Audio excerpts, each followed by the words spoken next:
Astafidu minkum qabla an tastafidu minni. Saya bisa jadi mengambil banyak pelajaran dari Bapak Ibu sebelum Bapak Ibu mengambil pelajaran dari saya. Dan sebagai seorang muslim, proses tanasuh dengan cara belajar bersama adalah bagian dari turunan konsekuensi iman. Seperti yang Allah firmankan di surat Al-Asr, wal asri innal insana lafi khusr illa alladhina amanu wa amilus salihat wa tawasaw bil haqq wa tawasaw bis sabr. Demi masa yang itu merupakan modal utama bagi setiap hamba. Innal insana lafi khusr. Sesungguhnya manusia pasti berada dalam kerugian. Disebut rugi ketika manusia itu memiliki modal, tapi pada saat dia menghadap Allah dalam kondisi dia membawa dosa. Modal dia adalah waktu dan Allah kasih janji, namun dia tidak manfaatkan itu, bahkan dia gunakan untuk maksiat. Sehingga dia menghadap Allah dalam keadaan membawa dosa. Rugi itu bukan nol tapi minus, membawa modal tapi akhirnya minus. Illal ladzina amanu, kecuali orang yang dikecualikan oleh Allah ada 4 kriteria. Yang pertama orang yang beriman. Dan makna iman ini apa? Makna iman di sini didefinisikan oleh Syekhul Islam Muhammad bin Abdul Wahhab dengan apa? Al-ilmu. Illal ladzina amanu, kecuali orang yang beriman, maksudnya adalah orang yang berilmu. Wa amilus salihat, dan mengamalkan ilmunya. Karena yang dimaksud dengan amal saleh adalah amal yang dilandasi dengan ilmu. Wa tawasaw bil haqqi, lalu dia melakukan tanasuh, menyampaikan ilmu yang dia miliki kepada orang lain. Sebagaimana kita ingin masuk surga, maka bagian dari bentuk rahmat seorang mukmin kepada mukmin yang lain adalah menghendaki agar mukmin yang lain masuk surga bersama dengan kita. Sehingga kita ketika mendapatkan kenikmatan duniawi, kita juga berharap agar sesama mukmin yang lain turut mendapatkannya. Demikian pula ketika kita mendapatkan kenikmatan akhirat, maka kita berharap agar mukmin yang lain juga turut mendapatkannya. Sehingga orang yang mengajarkan kebaikan kepada orang lain dalam bentuk amalan akhirat, hakikatnya dia sedang bersama-sama mengajak masyarakat, mari kita bareng-bareng masuk surga. Dan itu bukti kalau dia nggak ada sifat hasad pada orang lain. Karena orang yang hasad tentu dia menghendaki agar orang lain tidak mendapatkan kenikmatan yang dia punya. Tapi ketika dia tidak memiliki sifat hasad, maka dia mau berbagi. Orang lain diajak untuk bareng-bareng mendapatkan kenikmatan itu. Karena itulah muallimunan nasal khaira, orang yang mengajarkan kebaikan bagi masyarakat, yaitu para guru ngaji, para dai yang dia menyampaikan kebenaran tentang syariat, memberikan motivasi untuk kembali kepada Al-Quran dan Sunnah, memiliki banyak keutamaan. Sebab manusia semacam ini hakikatnya mereka sedang membagikan nikmat yang dia punya bagi orang lain. Nabi Muhammad SAW adalah manusia yang paling tidak punya hasad kepada siapapun. Ibarat orang tua kepada anak. Anda sebagai orang tua punya anak yang jauh lebih sukses dibandingkan bapaknya. Hasad nggak bapaknya? Hasad? Nggak hasad ya. Ada orang tua yang anaknya poligami misalnya ya. Bapaknya hasad nggak? Hasad nggak? Oh, belum dibuktikan ya.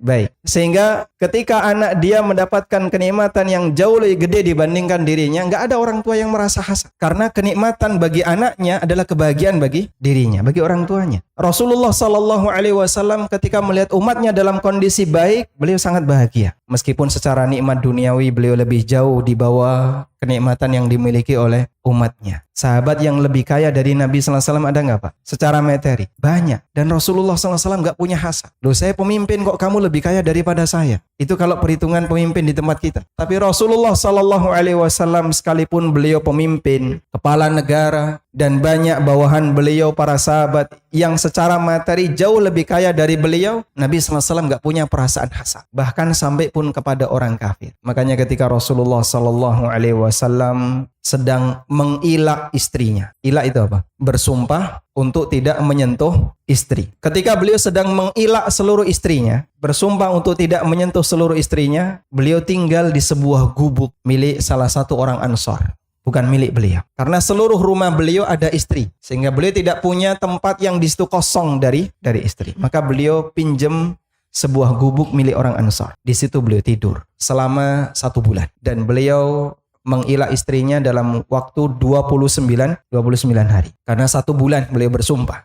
datang Umar bin Khattab radhiyallahu anhu. Di siang hari karena tidak ada wanita maka beliau masuk. Sementara Nabi SAW sedang tidur siang. Begitu Umar melihat di dapur gak ada apapun yang bisa dimakan selain air. Selain hanya air dan beberapa wadah. Yang terjadi apa Pak? Umar nangis. Kemudian Nabi SAW terbangun dan Umar melihat bekas tikar yang ngecap di punggung Rasulullah SAW. Ditanya oleh Rasulullah SAW, "Ma yubkik?" Apa yang menyebabkan kamu nangis? Maka Umar mengatakan, "Ya Rasulullah, hadza malikul furs wa hadza malikur rum." Ya Rasulullah, saya membandingkan dengan Raja Persia dan Raja Romawi yang mereka punya kekayaan yang jauh lebih megah dibandingkan yang Anda punya. Rasulullah SAW gimana jawab? Besok kita taklukkan kerajaan mereka. Begitu jawabannya Pak? Bukan. Sepeser pun beliau tidak ada keinginan untuk menguasai dunia mereka. Apa yang beliau sampaikan? Dalam rangka untuk penguatan batin ketika orang itu kalah dalam urusan dunia, dikuatkan dengan urusan akhirat. Dan itu teori dalam syariat kita. Sehingga Rasulullah SAW mengatakan, "Ama tarda in kana lahumud dunya walanal akhir." Apa kamu nggak bahagia ketika mereka hanya punya dunia sementara kita punya akhirat? Jadi sepeser pun tidak ada perasaan hasad yang dimiliki oleh Rasulullah SAW ketika beliau diberitahu urusan dunia baik yang dimiliki oleh kaum muslimin maupun orang kafir.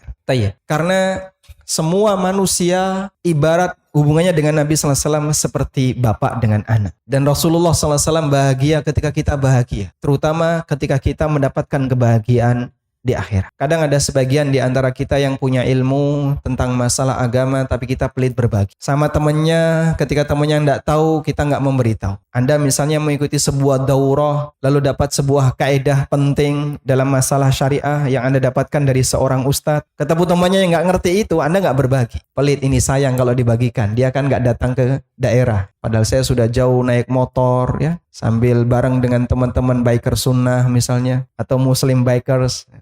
Lalu sampai di Jember, nimba ilmu di sana daurah, balik pulang ke Jakarta. Ada yang nggak ikut, dia nggak ngerti beberapa ilmu yang kita punya. Mungkin kita nggak mau berbagi. Karena kadang kita juga pelit untuk urusan akhirat sebagaimana kita pelit untuk urusan dunia. Maka tanasuh itu bagian dari bukti kita mencintai yang lain. Dan Masya Allah ya, dengan tanasuh seperti inilah umat jadi terjaga sehingga mereka bisa saling mengingatkan satu dengan yang lain untuk kembali kepada Al-Quran dan Sunnah. Anda bisa perhatikan dua ahli hukum tapi semangatnya bertolak belakang. Ahli hukum syariat, mereka yang belajar di Madinah sampai pada tingkatan doktoral, mereka yang belajar di Riyadh misalnya, atau yang dia belajar di universitas Islam yang lainnya. Dia berharap agar kaum muslimin yang lain punya pengetahuan ilmu syariat sebagaimana yang beliau miliki. Andaikan ilmu yang beliau punya itu bisa ditaruh di sebuah baskom. Ini ada baskom ya, ilmu saya udah tak taruh sini. Silakan jamaah kalau mau ngambil nggak usah ngantri seperti minyak goreng, ambil aja ya. Andaikan bisa kayak gitu Pak. Kita maunya kayak gitu Pak, biar nggak capek ya. Mungkin kalau daurah kan pakai capek dulu. Dan proses menyampaikan ini pun belum tentu maksimal dipahami. Andaikan bisa kita taruh ilmu yang kita punya itu di sebuah baskom, dah silakan jamaah mau ngambil gratis. Kita maunya lakukan itu. Karena semangat para asatidah mereka ketika menyampaikan ilmu pinginnya semuanya dipahamkan. Berbeda dengan ahli hukum negara. Ahli hukum yang satu ini Pak, kalau dia tahu ada satu pasal ayat tertentu yang dia punya, biasanya gimana Pak? Ya, dia simpen itu. Nanti ini bisa saya pakai untuk nyerang lawan saya. Dan untuk bisa mengakses ini mahal banget Pak. Konsultan legal hukum ya di negara kita untuk bisa disewa seorang advokat biayanya berapa? Mahal. Berurusan dengan hukum syariat gratis. Anda mau pesan sebuah fatwa tinggal datang ke Jember atau datang ke Roja atau datang ke yang lain. Pak Ustadz saya punya masalah seperti ini. Gratis. Tapi ketika kita punya masalah hukum negara, berurusan dengan satu masalah saja, rumah disita Pak ya. Ada yang sampai penyitaan rumah, ada yang ini. Subhanallah. Semangatnya jauh berbeda. Yang paham hukum syariat mereka punya semangat untuk dikasihkan bagi-bagi gratis, nggak pakai bayar. Tapi itu Pak kan ada pelatihan berbayar itu. Nah itu karena masalah fasilitas yang beda aja. Bukan karena ilmunya yang berbayar. Baik, sehingga kita lakukan semacam ini agar kaum muslimin sama-sama kembali kepada aturan Allah Subhanahu wa Ta'ala. Kita bareng-bareng untuk bertakwa kepada Allah semampu yang bisa kita lakukan. Saya baru belajar, Anda juga belajar, jadi kita bareng-bareng belajar. Wa tawasau bis sabr, dan berusaha untuk sabar. Sabar karena yang namanya godaan ketika orang itu meniti jalan syariat sangat berat. Mungkin saat ini kita berada di jalan yang lurus, ada godaan, ngembosi untuk belajar. Jangan belajar sama Ustadz Fulan misalnya. Atau ada godaan yang lain, akhirnya kita belok. Kadang belok kiri, kadang balik arah, dan seterusnya. Karena itu butuh banyak sabar. Baik, mengingatkan seperti ini salah satunya adalah terhadap tradisi yang berlaku di masyarakat. Karena salah satu di antara alasan yang disampaikan oleh orang musyrikin ketika mereka menolak dakwah Nabi SAW, mereka mengatakan pada saat mereka diingatkan untuk kembali kepada syariat Allah, inna wajadna aba'ana ala ummatin wa inna ala atharihim muqtadun. Kami jumpai bapak-bapak kami ala ummatin, mereka mengikuti tradisi seperti ini. Wa inna ala atharihim muqtadun, dan kami mengikuti athar yang mereka tinggalkan. Sehingga kami mengikuti apa yang mereka ajar. Kebiasaan dijadikan sebagai apa? Alasan untuk mempertahankan, padahal untuk mempertahankan kebiasaan itu, padahal aslinya itu bertentangan dengan syariat. Itu sudah dari dulu. Sehingga ketika para nabi alaihi wassalatu wassalam mereka berdakwah, salah satu di antara alasan yang mereka gunakan untuk mempertahankan kesesatan adalah beralasan dengan tradisi. Kami sudah punya tradisi semacam ini dari sejak dulu, nenek moyang kami kayak gini. Ngapain kau datang ngubah-ngubah? Sehingga dianggap sebagai orang yang mengubah kebudayaan, ngubah tradisi, orang yang dianggap memecah belah umat karena menyampaikan sesuatu yang baru yang bikin geger di masyarakat. Dan yang namanya sesuatu yang baru pasti dia bikin ribut di masyarakat. Baru dalam masalah ajaran, baru dalam urusan dunia, orang itu bisa menerima dengan lapang dada. Ada teknologi apapun, orang kan nggak curiga, Pak ya. Pernah nggak kita mencurigai teknologi? Wah, jangan-jangan ini nanti ngerusak umat, memecah belah umat. Kita nggak mencurigai itu. Tapi kalau baru dalam masalah ajaran, orang curiga. Jangan-jangan ini merusak umat dan seterusnya. Rasulullah SAW datang dengan Islam yang dianggap sesuatu yang baru. Bada'al Islamu ghariban. Islam dimulai dalam kondisi terasing. Gharib, sesuatu yang asing. Karena semua orang menganggapnya satu yang baru. Wa sayaudu ghariban kama bada. Dan nanti akan kembali menjadi sesuatu yang asing sebagaimana saat Islam itu mulai. Fatuba lil ghuraba. Maka tuba, kebahagiaan bagi al-ghuraba, orang yang dianggap asing. Tuba itu punya dua makna. Makna yang pertama adalah kebahagiaan, makna yang kedua adalah pohon tuba. Ada sebuah pohon di surga yang disebut dengan pohon tuba. Yang disebutkan dalam riwayat ketika ada gagak ya, yang dia melintasi bawah pohon ini. Di bawah pohon ini teduh, Pak ya. Dia melintasi bayangan pohon ini dari mulai ujung awal, ketika gagak itu masih muda bisa terbang, sampai ujung akhir belum nyampe hingga gagak itu tua. Saking gedenya pohon ini. Kemudian jamaah yang dimuliakan Allah Subhanahu wa taala, kita akan sebutkan beberapa tradisi yang bermasalah yang dilakukan oleh masyarakat. Ada satu buku khusus yang ditulis oleh Syekh Muhammad bin Shalih Al-Munajjid, mengumpulkan tentang perbuatan haram yang banyak diremehkan oleh masyarakat. Buku itu judul bahasa Arabnya Al-Muharramat Allati Istahana Bihan Nas. Hal-hal haram yang banyak diremehkan oleh masyarakat. Dan buku itu sudah diterjemahkan ke dalam bahasa Indonesia. Sudah cukup banyak terjemahan. Ada yang versi gratis, kadang juga dibagikan gratis untuk jamaah yang haji atau umroh. Sehingga ini termasuk di antara buku yang diterima oleh pemerintah Saudi dan juga yang dijadikan sebagai program untuk didakwahkan ke umat. Namun di buku ini, Al-Muharramat Allati Istahana Bihan Nas, di situ tidak hanya khusus membahas masalah muamalah, tapi umum untuk semua pelanggaran yang terjadi di masyarakat. Karena itu urutan yang pertama yang beliau sebutkan adalah kesyirikan, kemudian beberapa praktek kekufuran, perdukunan, sihir, dan seterusnya. Nah, saya sempat tanya kepada panitia kajian, nanti arahnya untuk tema kajian kita lebih khusus ke muamalah ataukah praktek pelanggaran secara umum? Kalau praktek pelanggaran secara umum, ya nanti kita pakai acuan buku itu. Tapi kalau praktek muamalah, berarti kita pilihkan yang ada kaitannya dengan muamalah. Kemudian panitia menghendaki khusus yang berkaitan dengan muamalah. Baik, sekarang kita akan lihat beberapa praktek pelanggaran dalam masalah muamalah yang banyak terjadi di masyarakat. Nah, jamaah dimuliakan Allah Subhanahu wa taala, dalam sebuah tradisi ketika itu dilakukan oleh satu pihak, tidak melibatkan pihak yang lain, biasanya akan lebih mudah untuk diubah. Misalnya tradisi pribadi kita, ada yang punya kebiasaan sebelum tidur selalu ngerokok misalnya. Lalu yang bersangkutan dapat nasihat, Pak, seperti ini tidak boleh, Bapak harus tinggalkan, ini berbahaya bagi kesehatan Bapak,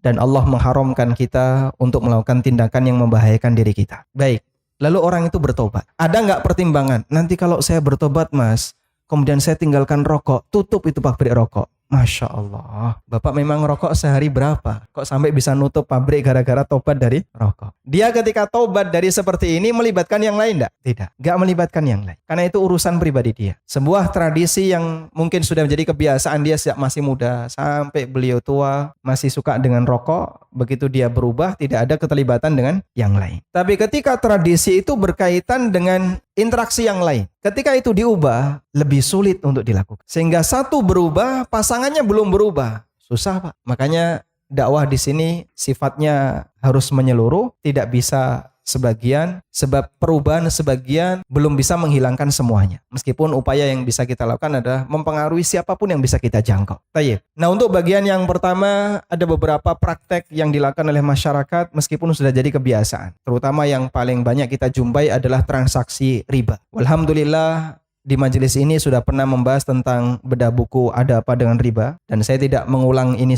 secara detail, namun kita paham ini termasuk di antara pelanggaran yang cukup mengakar di masyarakat, praktek riba, terlebih ketika gerakan-gerakan anti riba itu belum muncul. 2010, 2011, dan beberapa tahun setelah itu bahkan ada Entrepreneur University ya. Ada Entrepreneur University, sebuah komunitas di mana pendirinya memotivasi kepada para pengusaha, jika kau ingin terbukti sebagai orang yang jujur dan amanah, undang bank ke tempat usaha kamu. Kan nanti dilakukan verifikasi. Ketika BI checking, Anda lolos sebagai orang yang thiqah, insyaallah ya. Lolos sebagai soduk, jujur dan amanah, maka melalui BI checking ini Anda terbukti sebagai orang yang baik. Dulu Bapak Ibu, untuk bisa menilai orang itu jujur ataukah tidak jujur, amanah ataukah tidak amanah, thiqah ataukah tidak thiqah, itu dikembalikan kepada penilaian ulama. Maka ada ulama yang bergelar dengan ulama jar wa ta'dil, yang bisa menilai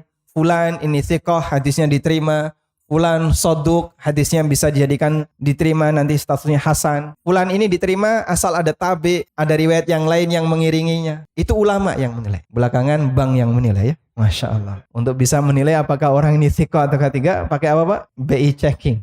Subhanallah. Sehingga ada perubahan ya, standar yang terjadi di masyarakat. Karena mereka punya sistem yang sudah mendarah daging. Kalau nggak pakai cara seperti ini, dianggap sebagai pengusaha yang tidak terpercaya. Tayyib, kembali ke sini. Dakwah anti riba ketika menyebar di masyarakat, perubahan itu sangat masif. Karena ini tidak melibatkan yang lain. Sehingga satu demi satu mereka taubat, mereka sadar, menghindari transaksi-transaksi riba. Walhamdulillah. Sehingga termasuk di antara dakwah yang cukup ada hasil yang kelihatan ketika gerakan-gerakan anti riba itu banyak bermunculan di masyarakat. Meskipun terus kita akan sampaikan, sebab praktek yang kecil-kecil di masyarakat masih sangat banyak. Apalagi kemudian muncul transaksi emas yang model baru dan itu pakai aplikasi. Jamaah dimakan Allah, semua transaksi emas yang online bisa dipastikan di situ ada dua kemungkinan. Kalau enggak riba fadl, riba nasi'ah. Semua transaksi emas yang online bisa dipastikan ada dua kemungkinan dan dua-duanya riba. Yang satu riba fadl, yang satu riba nasi'ah. Baik, yang riba fadl seperti apa Pak? Seperti ini. Emas itu enggak ada, dia virtual. Namun setiap uang yang masuk dikonversi dengan kurs emas. Misalnya ya, ada sebuah aplikasi dengan inisial D. Lalu Anda top up di situ. Senilai berapa? Sekarang harga emas 900.000. Anda top up 9 juta. Ketika Anda top up 9 juta, langsung terkonversi. Jadilah Anda punya saldo emas senilai 10 gram. Tapi emasnya enggak ada, cuman terkonversi. Tertulis di situ Anda punya saldo emas 10 gram. Sudah? Kemudian sekian waktu ketika Anda membutuhkan pencairan dalam bentuk rupiah, Anda tukarkan itu. Tersimpan 10 gram Anda tukarkan. Harga emas berikutnya sudah naik jadi 1 juta per gram. Maka ketika Anda top up 9 juta tadi, ketika Anda tarik semuanya, jadi berapa? 10 juta. Kelebihan 1 juta itu duitnya siapa? Yaitu keuntungan yang saya dapatkan. Dari mana Pak? Karena saya beli emas. Fisiknya mana? Tidak ada. Cuman virtual. Goib emas saya ini. Masya Allah ya. Ternyata praktek perdukunan tidak hanya dalam urusan pawang hujan ya. termasuk transaksi emas. Fisik emasnya tidak ada. Dan di situ Anda juga tidak ditunjukkan ada fisik emas sekian yang kami simpan, tidak. Karena pengakuan dari mereka yang menjual emas virtual semacam ini, mereka hanya mengkonversi, dari hasil konversi itu pakai kurs harga emas. Lalu cuma tertulis, Anda memiliki sekian puluh gram emas. Konsekuensinya ketika harga emas naik, duit Anda bertambah. Sehingga sebenarnya kan di situ setor rupiah, balik rupiah, kemudian ada kelebihan. Setor rupiah, setor uang kartal, balik uang kartal, dan ada kelebihan. Dan ketika itu dilakukan, berarti di situ ada riba fadl. Ada kelebihan. Riba fadl itu riba karena apa? Kelebihan. Ada riba fadl, dan ini hukumnya tidak diperbolehkan. Kita tahu bahwasanya semua kelebihan dari transaksi utang piutang hukumnya haram. Yang kedua adalah kemungkinan yang kedua riba nasi'ah. Riba nasi'ah ini jika fisik emasnya ada. Misalnya, Anda beli emas secara online. Kemudian sekarang top up 9 juta untuk dapat 10 gram. Kapan mau diambil? Nanti ketika diambil dikasih emas. Tapi waktunya terserah konsumen. Mau sekian tahun lagi ketika harga emas naik. Nah, Anda mengambilnya misalnya 2 tahun pasca top up. Dikasihlah emas 10 gram. Dulu waktu beli per gram 900. Sekarang begitu Anda dapat emas fisik 10 gram, harga emas sudah 1 juta. Saat Bapak cairkan, dapat duit jadi 10 juta. Sudah? Pelanggarannya apa di sini? Pelanggarannya riba nasi'ah. Riba nasi'ahnya di mana? Jual beli emas tidak tunai. Dan Nabi SAW mensyaratkan, fa idza ikhtalafa hadhil ajnas fabi'u kaifa syi'tum ma kana yadan biyadin. Kalau terjadi perbedaan jenis, yang satu emas, yang satu perak, yang satu uang, yang satu emas, maka silahkan mengasalah harga kaifa syi'tum, sesuai yang kalian kehendaki, madama yadan biyadin, selama itu dilakukan dari tangan ke tangan. Walhamdulillah. Baik, kemudian kita beralih kepada praktek yang kedua yang menjadi kebiasaan masyarakat tapi tidak ada kaitannya dengan orang lain, yaitu transaksi gharar, di mana orang menggunakan komoditas uang sebagai sebagai objeknya. Marak di sekitar kita seperti cryptocurrency. Ada cryptocurrency, kemudian ada apalagi forex dengan aneka macam transaksi yang ada. Dan itu sudah jadi tren bagi anak-anak muda ya. Mereka selalu berharap bisa dapat duit, sementara nggak perlu ngantor, cukup natap satu benda, yaitu laptop. Udah, yang penting ada internet, nanti kira-kira ini bisa menghasilkan sesuatu. Sehingga dia tidak berkecimpung dalam dunia yang real. Disuruh bisnis real dia nggak mau. Produksi sesuatu yang real, malas. Terlalu beresiko. Kalau yang kayak gini, kita kan cuma buka laptop aja. Sudah online, duduk, dia nggak banyak gerak, jadinya bikin anak-anak muda jadi mager ya, malas gerak.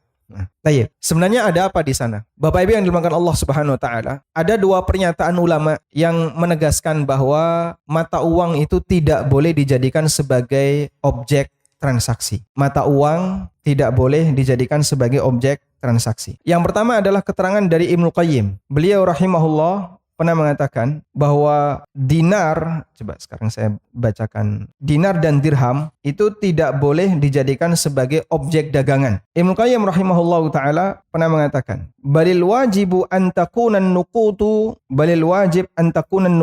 ra'sul amwal. Yang wajib bahwa namanya uang harus menjadi ra'sul amwal, standar harga modal dalam transaksi. Wa yumna'u min ja'lin nuqudi muttajaran, dan dilarang untuk menjadikan mata uang sebagai objek dagangan. Lalu kata Ibnu Qayyim, fa innahu bidzalika yadkhulu 'alan nasi minal fasadi ma la ya'lamuhu illallah. Karena kalau itu terjadi akan ada efek samping besar, kerusakan di masyarakat yang nilainya tidak ada yang tahu kecuali Allah. Dan isyarat Ibnu Qayyim ini kalau dalam bahasa ekonomi kita mengenal dengan istilah economic bubble, gelembung ekonomi. Mata uang beredar di mana-mana dalam jumlah yang banyak, transaksi uang banyak, tapi komoditasnya tidak ada. Ketika peredaran uang jauh lebih dominan dibandingkan komoditas, efek sampingnya apa, Pak? Inflasi. Yang disebut oleh Ibnu Qayyim, fa innahu bidzalika yadkhulu 'alan nasi minal fasadi ma la ya'lamuhu illallah. Karena kalau uang itu dijadikan sebagai objek transaksi, akan ada kerusakan di masyarakat yang nilainya tidak ada yang tahu kecuali Allah. Balil wajibu an takuna nuqudu ru'usa amwalin yutajaru biha wa la yutajaru fiha. Namun yang benar, yang wajib dilakukan adalah uang itu dijadikan sebagai modal untuk usaha dan bukan objek perdagangan. Modal itu berarti gimana? Mengeluarkan uang lalu diwujudkan sebagai bentuk yang real, komoditas yang real dalam bentuk barang atau jasa yang itu bisa dirasakan oleh masyarakat. Zimbabwe menjadi seperti itu. Anda pernah lihat ya video pasar uang di Zimbabwe? Uang diwadahi angkong, Pak. Tahu angkong, Pak? Gerobak kecil ya. Terus ditimbang dalam jumlah yang sangat banyak. Dan mereka terbiasa dengan pasar uang seperti ini. Ya meskipun pasar uangnya pasar uang tradisional. Tapi karena itu lebih dominan dibandingkan dengan peredaran barang dan jasa, efek sampingnya nilai uang mereka tidak ada. Hilang nilai. Yang itu diisyaratkan oleh Ibnu Qayyim sebagai tindakan yang kalau dilakukan akan muncul fasadun kabir. Ma la ya'lamuhu illallah. Kerusakan besar di masyarakat dan hanya Allah yang tahu kira-kira ukuran kerusakan seperti apa. Dan kita bisa saksikan salah satu di antara efek samping adanya perdagangan bebas dalam masalah uang adalah inflasi di semua negara yang dimana uang itu dominan diperdagangkan nggak bisa dihentikan. Indonesia berapa? Ada berapa inflasi? Tingkat inflasi Indonesia. Pokoknya ada ya. Kalau menurut berita sih 3% per tahun. Berita ya. Yang tentu saja mungkin berbeda dengan informasi dari para analis. Tayyib. Kemudian ada juga keterangan dari Al-Ghazali. Al-Ghazali menyebutkan li'annahuma khuliqa li ghairihima. Jadi beliau melarang praktek transaksi mata uang dinar dan dirham karena dinar dan dirham itu tercipta li ghairihima, untuk tujuan yang lain. Bukan untuk itu. Kita kan bekerja bukan untuk mengumpulkan uang ya, tapi kita bekerja dalam rangka untuk mendapatkan fasilitas hidup yang layak sehingga Anda bisa makan, bisa punya tempat tinggal, bisa punya fasilitas dalam kehidupan sehari-hari, bukan untuk mengumpulkan uang. Ada jomblo, dia tidak punya rumah, tidak punya keluarga, kerja selama bertahun-tahun. Kamu ngapain setelah dapat duit? Tak tumpuk aja, Mas. Saya tidur di atas uang. Nah, buat apa? Dikasihkan ayam nggak doyan. Tapi ketika Anda gunakan untuk beli beras, Anda gunakan untuk ngontrak rumah atau beli rumah, Anda gunakan untuk membeli jasa tertentu, barulah Anda bisa mendapatkan manfaat. Karena itu kata Al-Ghazali, annahuma khuliqa li ghairihima. Uang itu tercipta bukan untuk tujuan uangnya, tapi untuk yang lain. La li nafsihima, bukan untuk fisiknya. Id la gharda fi ainihima. Karena enggak ada tujuan, tidak ada fungsi untuk uangnya kalau dia tidak bisa dijadikan sebagai alat tukar untuk mendapatkan yang lain. Lalu kata beliau, fa idza tujira fi ainihima faqad ittakhadhaha maqsudan ala khilafi wad'il hikmah. Karena itu apabila uang dijadikan sebagai objek dagangan, berarti orang telah menjadikan uang sebagai alat yang tidak sesuai tujuan dia diciptakan. Ala khilafi wad'il hikmah, dan itu menyalahi hikmah adanya mata uang. Dan beliau sebut sebagai tindakan kezaliman. Sehingga ketika ada orang memperdagangkan mata uang, kalau menurut Ibnu Qayyim ada efek samping la ya'lamuhu illallah. Hanya Allah yang tahu seperti apa efek sampingnya. Tapi kalau menurut Al-Ghazali, ini tindakan kezaliman karena dia menggunakan sesuatu menyalahi dari hikmah di mana uang itu tercipta. Baik. Dan rata-rata semua praktek yang tadi kita sebutkan ya, ada kripto, kemudian ada forex dan seterusnya. Ini sentralnya ada di mana, Pak? Permainan uang. Sentralnya adalah di permainan uang. Ada nggak underlying objek yang menyertainya? Orang misalnya, Pak, saya mau beli Bitcoin. Ketika dia beli Bitcoin, investasi 100 juta, lalu dia membeli Bitcoin. Dia nggak pakai mining, dia nggak bisa proses mining, dia pinginnya hanya beli, kemudian nanti berharap bisa mendapatkan apa? Kelebihan. Saat dia dapat Bitcoin 100 juta, berarti 0,6 sekarang ya. Karena sekarang 600-an juta. Anggaplah dia dapat 0,6 BTC. Sudah tersimpan dalam dompet wallet yang dia punya, dalam e-wallet yang dia punya. Ketika dia simpan seperti ini, berfungsi untuk apa, Pak? Berfungsi apa? Apakah taraf hidupnya jadi naik? Apakah kemudian dia bisa mendapatkan sesuatu? Tidak. Sudah, karena dia beli ini bukan untuk dipakai transaksi, tapi dipakai apa biasanya? Disimpan, instrumen investasi. Nanti kalau sekiranya dari grafik harga 1 BTC yang nggak karuan itu, kok mengalami ada kenaikan 1 poin, dan itu cuma selisih menit ya. Kadang misalnya kalau kita ngecek siang hari, itu kan laporan transaksi malam hari. Jam 1.01.00, harganya 629. Nanti jam 1.15 sudah 635. Selisih 5 juta, 6 juta hanya dalam waktu 15 menit. Sehingga selisihnya sangat jauh. Untuk bisa mengetahui kira-kira apa sih bermasalahnya ketika orang bermain di dunia kripto, Anda bisa merujuk satu hadisnya riwayat Bukhari dari sahabat Ibnu Abbas radhiyallahu anhu. Ibnu Abbas mengatakan, "Anna Rasulullah sallallahu alaihi wasallam, Nabi sallallahu alaihi wasallam melarang ayyabi at-ta'am. Naha ayyabi at-ta'am hatta yastawfiyah." Nabi sallallahu alaihi wasallam melarang orang yang membeli makanan untuk dijual kembali beliau larang jual kembali hatta yastawfiyah, sampai orang itu menerimanya. Saya ulang ya. Rasulullah SAW melarang ketika orang membeli makanan, dia tidak boleh menjual kembali hatta yastawfiyah, sampai dia sudah menerimanya, sampai dilakukan istifa. Yang dimaksud dengan istifa adalah menerima barang itu dan sudah dipindahkan ke tempatnya. Tawus sebagai murid Ibnu Abbas yang meriwayatkan hadis ini bertanya kepada Ibnu Abbas, kenapa sih kok nggak boleh? Kenapa kok nggak boleh? Ruginya itu di mana? Sisi bermasalahnya itu di mana? Saya beli dari A, misalnya beli sembako. Kemudian ketika saya sudah bayar, jadi saya datang ke toko A atau mungkin buy online, saya telepon, A, kamu punya beras sekian? Punya. Baik, berapa harganya? 5 juta. Langsung saya transfer 5 juta. Sudah? Beras ini milik siapa? Milik penjual atau pembeli? Kenapa? Karena sudah bayar. Kalau belum bayar milik siapa? Yang benar. A, saya aja ya. Saya beli di A. A, kamu punya beras? Punya. Berapa? 5 juta. Baik, deal ya 5 juta. Besok saya transfer. Besok ya transfernya ya. Siap. A setuju. Oke. Sudah? Kemudian saya cari B, C, D. Saya punya beras sekian kintal. Ada nggak yang mau? Harganya berapa? 6 juta. 6 juta. Sudah? Baik. Beras tetap ada di A. Nggak pernah ditaruh di tempat saya. Cuman saya bilang transfernya besok. Beras ini milik siapa? Milik saya atau milik penjual? Kenapa? Belum dibayar. Kenapa belum? Sudah deal. Kalau sudah deal milik siapa, Pak? Penjual atau pembeli? Sudah deal tapi belum bayar. Milik penjual atau pembeli? Jawabannya ada di sini ya. Ada yang sudah baca buku ini? Pengantar fikih jual beli sudah baca? Belum baca ya. Sudah baca tapi lupa halamannya. Tidak apa-apa ya. Yang penting ingat isinya. Milik penjual atau pembeli, Pak? Kenapa milik penjual? Kalau belum bayar, apakah belum pindah hak milik? Baik. Jawabannya milik pembeli. Loh kok bisa? Karena sudah akad.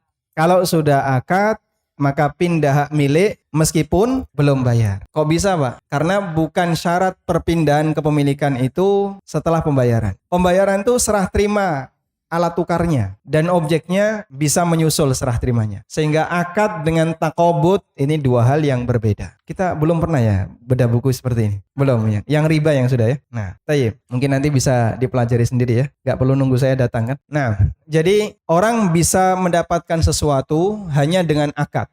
Dalilnya apa, Pak? Dalilnya cukup banyak tentang ini. Suatu ketika Rasulullah SAW pernah melakukan perjalanan. Ketika beliau pulang, karena beliau pemimpin rombongan, dan pemimpin rombongan itu paling belakang kalau dulu ya. Sebab bisa menyisir barangkali ada anggota rombongannya yang telat. Pada saat perjalanan pulang, ontanya Jabir itu kelelahan, sehingga jalannya paling lambat. Hatta uridu an usayyibah. Sampai kata Jabir, saya punya keinginan untuk melepas onta ini. Sudah tak turun saja tak lepas. Itu namanya onta saibah. Hatta uridu an usayyibah. Sampai saya ingin melepas onta ini. Falakiyani Rasulullah SAW. Kemudian aku ketemu Rasulullah SAW. Lalu beliau fadarabahu wa da'alahu. Beliau menepuk onta itu sambil didoakan. Fasara bisairin lam yasir mislahu. Akhirnya onta ini bisa jalan cepat. Belum pernah secepat ini, bahkan mendahului yang lain. Sehingga yang awalnya sudah mulai mogok, ditepuk gitu, langsung bisa jalan cepat.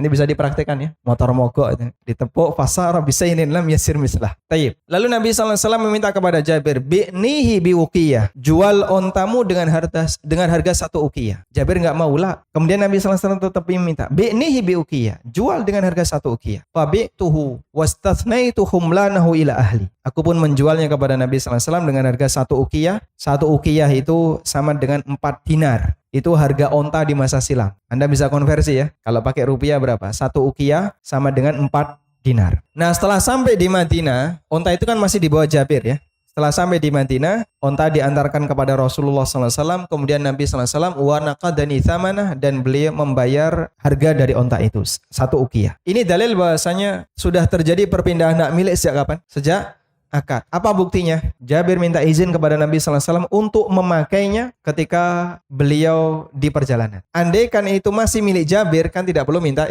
izin. Wastathnaitu humlanahu ila ahli. Aku minta izin agar tetap menggunakan ini sampai ke rumah. Sehingga selesai transaksi, Jabir minta izin untuk tetap memakainya. Baik, itu dalil kalau sudah akad berarti sudah terjadi perpindahan hak milik meskipun belum diserahkan. meskipun belum dibayar. Karena bayarnya juga di Madinah. Paham insyaallah? Maka bedakan antara akad dengan serah terima. Serah terima itu hal yang kedua setelah akad. Baik, kembali kepada hadis Ibnu Abbas tadi. Ibnu Abbas ditanya oleh Tawus, apa sih salahnya orang beli beras ya, kemudian sudah transfer, sudah bayar ya, kemudian dia tawarkan ke orang lain, lalu dibeli oleh orang lain, kemudian orang itu transfer, saya beli 5 juta, saya tawarkan ke B 6 juta, B transfer tunai ke saya 6 juta, kemudian saya minta kepada toko, tolong kau antarkan beras ini ke B, gak usah ke rumah saya. Itu dilarang oleh Rasulullah SAW. Ruginya di mana Pak? Ruginya di mana? Kan sama-sama untung lah. Saya untung sehingga saya tidak perlu armada untuk ngantar beras itu ke B, dan A juga untung karena dia sudah mendapatkan uang 5 juta di depan dan tinggal ngantar di satu titik, tidak perlu 2 kali. Tapi di situ dilarang oleh Nabi SAW. Tawus sebagai perawi hadis bingung. Kaifadzak? Kenapa kok enggak boleh? Apa kata Ibnu Abbas? Zaka darahim bid darahim wa ta'amu murja. Karena hakikatnya itu adalah duit ditukar dengan duit. Sementara bahan makanannya tertunda. Sehingga kalau Anda nge-zoom saya kalau di zoom kan tetap saya ya. Kalau Anda lihat transaksi yang terjadi pada diri saya keluar 5, masuk 6, gitu kan. Saya mengeluarkan 5 juta, masuk 6. Dan saat terjadi proses perpindahan uang ini, keluar uang, masuk uang, tidak ada underlying barang apapun yang menyertai. Gak ada komoditas yang menyertai. Gak ada underlyingnya. Itu kata Ibnu Abbas. Karena hakikatnya adalah uang ditukar dengan uang, sementara bahan makanannya tertunda. Maka kalau terjadi seperti itu, hakikat transaksi apapun, tidak ada underlying barang real yang terjadi, hakikatnya adalah duit ditukar dengan duit. Orang investasi 100 juta. 100 juta dia keluarkan, dapat 0,6 BTC. Dia tunggu sekian jam lagi lepas, dapat 110 juta misalnya. Dapat 110 juta. Keluar 100 juta, dapat 110 juta. Uang dengan uang ditukar. Kemudian di situ ada kelebihan. Kelebihan ini duitnya siapa, Pak? Hah? Duit siapa? Duit siapa, Pak? Kan dia tidak pernah menerima komoditas tertentu. Nah, itu Bitcoin bukannya komoditas. Baik, Bitcoin itu komoditas apa? Apakah itu komoditas jasa sebagaimana pulsa? Ada orang beli pulsa ya. Pulsa sudah masuk di tempat saya. Oke, silakan dicek. Cek. Ada. Selanjutnya dia mau pakai apa ini? Untuk jasa komunikasi, internet, dan seterusnya. Bisa dipakai. Bitcoin sudah masuk. Bisa dipakai apa? Ya, bisa dipakai belanja, Pak. Berarti kan uang juga kalau dipakai belanja. Duit ditukar dengan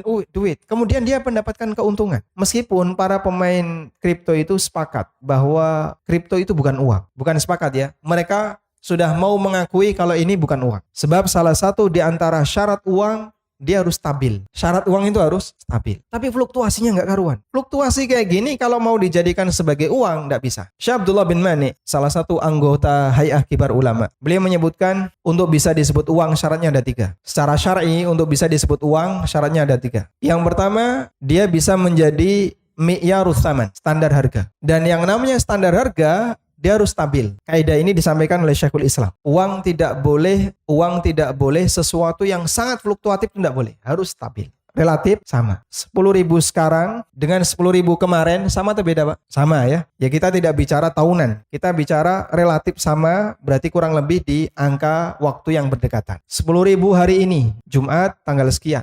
Dengan Jumat kemarin, sama atau beda? Sama. Di sekitar kita masih sama. Anda beli sate Padang misalnya. Berapa harga sate Padang? 20.000. Sudah? Antara bulan ini dengan bulan kemarin sama. Menunjukkan kalau ini standar. Masih sama nih. Baik. Tapi kalau Bitcoin, Pak, bisa nggak dipakai kayak gini? Ini HP harganya 0,1 BTC. 0,1 Bitcoin selisih 15 menit sudah berubah sekian juta. Nggak mau lagi. Sekarang jadi berapa? 15 menit yang lalu 0,1. Sekarang sudah 15 menit tambahannya jadi 0,15. Tambah 0,05. Nanti setengah jam lagi geser lagi. Nah, kok hargamu jadi nggak karuan gini? Karena duit saya nggak karuan. Nggak bisa jadi standar harga. Sehingga dia tidak memenuhi mata uang. Yang kedua, dia bisa dijadikan sebagai alat tukar. Dia bisa dijadikan sebagai alat untuk tabadul, alat tukar. Bisa dipakai transaksi. Sehingga diterima oleh masyarakat. Banyak negara belum mau menerima. Meskipun ada sebagian yang mau menerima. Yang ketiga, bisa dipakai sebagai alat untuk menyimpan kekayaan. Bisa digunakan sebagai media untuk menyimpan kekayaan. Ketika sebuah objek terpenuhi 3 unsur ini, maka layak disebut sebagai mata uang. Rupiah itu bisa dipakai untuk mewakili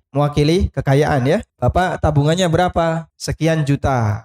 Oh berarti ini di angka standar. Bapak berapa? Sekian miliar. Oh berarti Bapak kaya kan? Sehingga bisa mengukur tingkat kekayaan seseorang dengan apa? Nilai harta. Bahkan objek saja dia hartanya berapa? Oh dia punya tanah di sini kurang lebih nilainya sekian. Orang itu mengukurnya pakai apa? Uang. Misalnya si A tinggal di pelosok Klaten. Punya sawah 2 hektar. Pelosok Klaten sawah 2 hektar. Per meter 100.000. Sawah ya. Dan itu pun belum tentu ada yang mau beli. Si B tinggal di Menteng, punya tanah 200 meter. 200 meter Menteng dengan 2 hektar pelosok Klaten, mahal mana? Ya. Orang kan ngukurnya bukan luas tanahnya. Ngukurnya apa, Pak? Nilai uang. Sehingga dia bisa dijadikan sebagai alat penyimpan kekayaan. Itu yang dimaksud alat penyimpan kekayaan. Yang kedua, rupiah bisa dipakai alat tukar. Ma'ruf ya. Kita bisa menggunakan itu untuk transaksi. Yang ketiga, nilainya relatif stabil.